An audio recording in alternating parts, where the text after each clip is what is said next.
शिष्य ने गुरु से पूछा, जब आप ईश्वर के सामने खड़े होकर प्रार्थना करते हैं तब क्या आप प्रभु से कुछ भी नहीं मांग रहे होते? क्योंकि अगर आप अंदर से भी कुछ मांग रहे होते तो आपके ओंठों पर कंपन दिखाई देता, आपके चेहरे के भाव से पता चल जाता।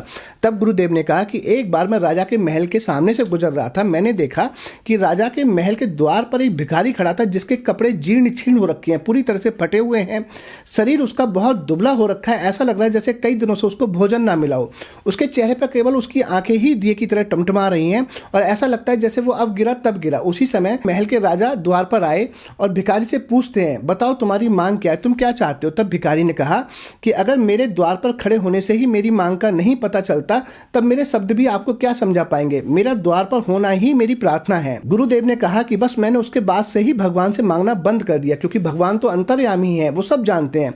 मैं परमात्मा के द्वार पर खड़ा हूं, वह स्वयं देख लेंगे कि मुझे क्या चाहिए। अगर वे मेरी स्थिति नहीं समझ सकते तो मेरे शब्दों को भी क्या समझेंगे। कहने का भावार्थ यह है, आपकी सच्ची श्रद्धा, दृढ़ विश्वास ही परमात्मा के प्रति सच्ची भक्ति को दर्शाता है। यहाँ कुछ भी मांगना शेष नहीं रहता, आपका प्रार्थना में सम्मिलित होना ही पर्याप्त है। इसी तरह से अगर आप किसी अच्छे जोशी से मिलते हैं, अपनी कुंडली दिखाने के बाद भी वो आपकी समस्या को नहीं समझ सकता, तो ऐसे जोशी को कुंडली दिखाना आपका व्यर्थ है। सर्वे भवन्तु सुखिनः, सर्वे सन्तु निरामया।